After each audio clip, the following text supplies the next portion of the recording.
Student কেমন আছো? আশা করি প্রত্যেকে ভীষণ ভালো আছো, জবরদস্ত আছো। আজকে আমরা কোষে দেখি 18.2 এর দুইয়ের দাগের অঙ্কটা করব। ওকে, কারণ এর আগে অলরেডি আমরা দুটো তিনটে পার্ট বানিয়েছি, সেখানে বেসিক কনসেপ্ট রয়েছে, সেখানে একটা উপপাদ্যের প্রয়োগও রয়েছে, উপপাদ্য রয়েছে, এবং তার আগের পার্টে এই একের দাগের অঙ্কটাও করা হয়েছে। ওকে, তো চলো আমরা দুইয়ের দাগেরটা শুরু করে দিই টাইম নষ্ট না করে। দেখো কি বলেছে, দেখো কোশ্চেনটা প্রথমে মন দিয়ে পড়বো, বুঝবো, এবং সেখান থেকে আমরা কি বুঝতে পারছি সেটা বুঝবো, তারপর অঙ্ক করা যাবে। ঠিক আছে, কি বলেছে দেখো, ত্রিভুজ পি কিউ আর এর P Q O P R বাহুর উপর যথাক্রমে এক্স আর ওয়াই দুটি বিন্দু নিলাম। ঠিক আছে, পি কিউ আর একটা ত্রিভুজ, বেশ, এর P Q R P R এই বাহুর উপর যথাক্রমে এক্স আর ওয়াই বিন্দু নিলাম। এটা ছবিটা একটা অঙ্কন করি। ঠিক আছে, মনে করো কনসেপ্ট ক্লিয়ার করার জন্য ছবিটা আমি আঁকছি। ওকে, এই পি, এই কিউ আর এই আর, পি কিউ এর ওপর দুটো বিন্দু, একটা কি এক্স আর একটা কি ওয়াই। ঠিক আছে, এবারে দেখো কি বলেছে, দেখো একের দাগের অঙ্কটা মন দিয়ে বুঝবো আগে। পিএক্স 2 একক, পিএক্স মানে এখান থেকে এখান পর্যন্ত যে পিএক্স এর ডিস্টেন্স সেটা কতটা, 2 একক। বেশ, বুঝলাম। আর কি বলেছে, এক্স কিউ মানে এই এক্স থেকে এই কিউ পর্যন্ত কতটা, এক্স কিউ সমান কত বলে দেখো বইয়েতে বলে দিয়েছে 3.5 একক। বেশ, এটাও বুঝলাম, কোনো অসুবিধা নেই। আচ্ছা, আমি কালারফুল পেন ইউজ করছি, মানে তোমরা এমন নয় যে পরীক্ষার খাতায় কালারফুল পেন ইউজ করবে, তোমরা অতি অবশ্যই নীল বা ব্ল্যাক পেন ইউজ করবে। ওকে, তারপর আর কি বলে দিয়েছে দেখো, তারপর বলে দিয়েছে ওয়াই আর মানে ওয়াই থেকে আর পর্যন্ত ডিস্টেন্সটা কতটা, ডিস্টেন্স বলে দিয়েছে ওয়াই আর সমান 7 একক। বেশ, 7 একক লিখলাম। আর কি বলেছে, আর বলে দিয়েছে ওয়াই আর পি ওয়াই মানে এখান থেকে এখান পর্যন্ত ডিস্টেন্স পি ওয়াই সমান কত বলে দিয়েছে, পি ওয়াই বলে দিয়েছে 4.25 একক। এবারে এরা কি বলতে চাইছে দেখো, এক্স ওয়াই এবং কিউ আর পরস্পর সমান্তরাল কিনা হবে যাচাই করো। এটা হচ্ছে কিউ আর, আর এই আমি এক্স ওয়াইটা জুড়লাম, এই দুটো এই এক্স ওয়াই বাহুটা আর এই পি ওয়াই বাহুটা সমান্তরাল কিনা যাচাই করতে হবে। এবার দেখো আমরা এই চ্যাপ্টারে কি শিখেছি, থ্যালাসের ফর্মুলা অনুযায়ী, সূত্র অনুযায়ী আমরা কি শিখলাম, যে এই কিউ আর বাহুটা সমান্তরাল এক্স ওয়াই হবে। হ্যাঁ হবে, কখন হবে, যখন ত্রিভুজের অপর দুটো বাহু সমানুপাতিক হবে। এবারে কখন, এই P X by X Q equal to P Y by Y আর হবে তখন, মানে কিউ আর সমান্তরাল এক্স ওয়াই হবে। হ্যাঁ হবে, ঠিক আছে, কোনো অসুবিধা নেই। কিন্তু কখন হবে, যখন P X by X Q equal to P Y by Y Q হবে, ওয়াই আর হবে, একমাত্র তখনই হবে। বুঝে গেল? এবার চলো তাহলে আমরা এটা লিখলাম। এবার লেফট হ্যান্ড সাইড লিখি। লেফট হ্যান্ড সাইড মানে এই এটা কি আছে দেখো, P X by X Q. P X এর ভ্যালু কত দেখো, পি এক্স এর ভ্যালু এখানে বলে দিচ্ছে 2 একক, এই 2 লিখলাম। আর এক্স কিউ এর ভ্যালু কত, 3.5, আমি এই এখানে 3.5 লিখলাম। বেশ, এবার দেখো 2 আছে, 3 এখানে দশমিকটা আছে, তো দশমিকটা হটিয়ে দিয়ে বাই 10 হবে, কিন্তু আমি এটা এখানে না লিখে এখানে করে দিলাম, অসুবিধা নেই।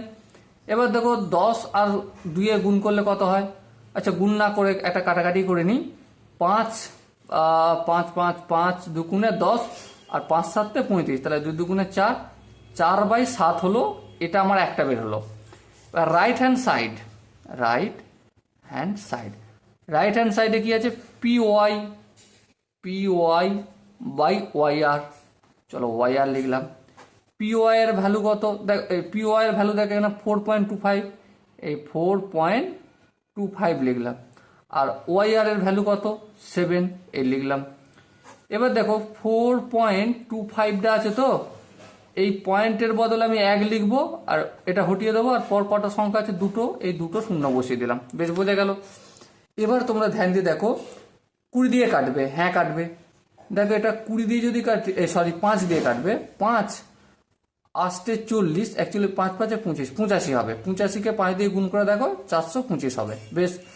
আর এটা 5কে যদি 20 দিয়ে গুণ করি, সেটাও 100 হবে। বেশ। এবার দেখো 5 17 সম্ভবত 85 হয়, তাই তো? আর 4 5 সম্ভবত 20 হয়। আশা করি আমি ছাড়া সবাই এটা জানে, 4 5 20। তাহলে কি এসে দাঁড়ালো, 17, আর এটা 4 7 28। এবার তুমি বলো 4/7 আর 17/8 দুটো কি এক নয়? এইটাকে যদি আমি একটু ক্যালকুলেশন করি, এটাকে যদি 28 করতে হয় 7টাকে, তাহলে 7 গুণিতক 4 করব, 4 7 28 হয়। তাহলে উপরটাকেও তো 4 দিয়ে গুণ করতে হবে, হ্যাঁ। তাহলে কত হলো, 16/28। তাহলে এবার লক্ষ্য করো, লেফট হ্যান্ড সাইডে কত বেরোলো আনসার, 16/28। আর রাইট হ্যান্ড সাইডে কত আনসার বেরোলো, 17/28। তাহলে left hand side not equal to right hand side. তার মানে কি, এই যে এই সঙ্গটা বলেছে যে কিউ আর সমান্তরাল এক্স ওয়াই, এটা কি ঠিক? না, এটা ভুল। ওকে, সো আশা করি তোমাদের 2-1 এই পোর্শনটা ক্লিয়ার হয়েছে। চলো এরপর আমি 2-2 পোর্শনটা ক্লিয়ার করব। চলো একইভাবে ফটাফট করে চিত্রটা আমি অঙ্কন করে নিই, যাতে আমার অঙ্কটা বুঝতে সুবিধা হয়। এই পি, আচ্ছা এরকমই তো ছিল, হ্যাঁ, পি কিউ আর, এই পি এর মাঝে এখানে একটা বিন্দু এক্স আর এখানে একটা বিন্দু ওয়াই, এই দুটোকে যোগ করে দিলাম, এক্স ওয়াই যোগ হয়ে গেল। এবার দেখো 2 কি বলেছে, পি কিউ সমান 8 একক। পি কিউ মানে এখান থেকে এখান পর্যন্ত হচ্ছে পি কিউ, এটা দৈর্ঘ্যতা কত বলেছে, 8 একক বলেছে। বেশ বোঝা গেল, কোনো অসুবিধা নেই। আর কি বলেছে, এক্স কিউ মানে এই এখান থেকে এখান পর্যন্ত এই বাহুটার দৈর্ঘ্যটা এক্স কিউ, হ্যাঁ সরি ভুল হচ্ছে, পি কিউ সমান 8 একক। ওয়াই আর মানে এই এখান থেকে এখান পর্যন্ত ওয়াই আর, হ্যাঁ ওয়াই আর কত, 12 একক। বেশ লিখলাম। তারপর দেখো পি ওয়াই 4 একক। পি ওয়াই মানে এখান থেকে এখান পর্যন্ত পি ওয়াই সমান কত, 4 একক, এটাও বলে দিয়েছে। আর কি বলেছে, পি ওয়াই এর দৈর্ঘ্য এক্স কিউ এর দৈর্ঘ্যের চেয়ে 2 একক কম। ভাই মন দিয়ে বুঝবে এটা, পি ওয়াই এর দৈর্ঘ্য এক্স কিউ এর দৈর্ঘ্যের চেয়ে 2 একক কম। মানেটা কি, সাপোজ মনে করো তোমাকে আর তোমার ভাইকে মিষ্টি দিয়েছে, কি দিয়েছে, মিষ্টি দিয়েছে খেতে। তোমাকে 5টা মিষ্টি দিয়েছে, আর তোমার থেকে তোমার ভাইকে 2টো মিষ্টি কম দিয়েছে। তোমার ভাইকে কটা মিষ্টি কম দিয়েছে, 2টো মিষ্টি। তাহলে তোমার ভাইকে যা মিষ্টি দিয়েছে তার সাথে আর যদি 2 যোগ করে দিই, তাহলে তোমার মিষ্টি আর তোমার ভাইয়ের মিষ্টি সমান হবে কি হবে না, হবে। সেম এখানেও, যে পি ইউ এর দৈর্ঘ্যটা এক্স কিউ এর দৈর্ঘ্যের থেকে কম, তাহলে পি ওয়াই এর সঙ্গে যদি আমি 2 একক জুড়ে দিই, তাহলে সেটা এক্স কিউ এর দৈর্ঘ্যের সঙ্গে সমান হয়ে যাবে। বেশ, তাহলে এক্স কিউ এর দৈর্ঘ্য দেখো, পি ওয়াই এর ভ্যালু কত, উপরই পেয়ে গেছি 4, তাহলে 4 প্লাস 2 সমান এটাই হয়ে যাবে, মানে এক্স কিউ এর ভ্যালু 4 প্লাস 2 সমান কত, 6। তাহলে 6 হলো আমার এক্স কিউ এর ভ্যালু। বেশ, কিন্তু কোশ্চেন কি বলেছে, এক্স ওয়াই এবং কিউ আর সমান্তরাল হবে কিনা যাচাই করো। সে একই জিনিস, x Q R Y Q R, x Y আর কিউ আর এটা সমান্তরাল হবে কিনা যাচাই করো। একই জিনিস লিখবো যে এক্স কিউ সমান্তরাল কিউ আর যখন কি থ্যালাসের সূত্র প্রয়োগ করবো, এইখানটা বাই এখানটা বলতে কি P X by X Q, এই X Q equal to P Y, এই P Y by Y R, এই ওয়াই আর লিখলাম। এবার লক্ষ্য করো, এবার লেফট হ্যান্ড সাইড বলে লিখি, ফটাফট করে প্রমাণ করি। P X by X Q P X এর ভ্যালু কত দেখো বলেছে কি? আরে বাপরে বাপরে, কোথায় বলেছে? পি এক্স এর তো ভ্যালু বলেইনি। পি এক্স এর ভ্যালু বলেছে না? তো বলেনি, তাহলে থাক পি এক্স। এখন এক্স কিউ এর ভ্যালু বলেছে? X Q X Q X Q, হ্যাঁ বলেছে। এক্স কিউ এর ভ্যালু হচ্ছে দেখো এখানে কত, 6। এই 6 লিখলাম।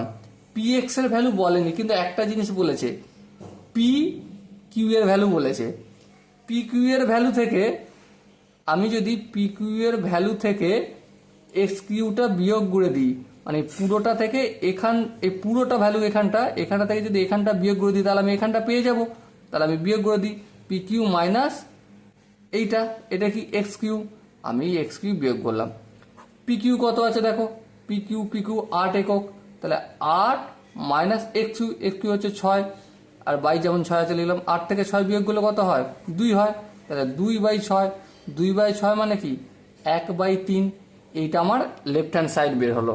ওকে, এরপর লক্ষ্য করো, এরপর আমি রাইট হ্যান্ড সাইড করবো ফটাফট করে। রাইট হ্যান্ড সাইড কি আছে? Right hand side P Y by Y R. বেশ, পি ওয়াই মানে কি? পি ওয়াই মানে হচ্ছে 4 একক, দেখো এখানে বলে দিয়েছে, আমি লিখলাম। ওয়াই আর দেখো বলেছে 12, এই 12 লিখলাম। তাহলে কাটাকাটি করো, 4 একে 4, 3 4 12, আশা করি আমি ছাড়া সবাই জানে 3 4 12, তাহলে 1 এ 3। লক্ষ্য করো রাইট হ্যান্ড সাইডও 1 এ 3 বেরিয়েছে, লেফট হ্যান্ড সাইডও 1 এ 3 বেরিয়েছে।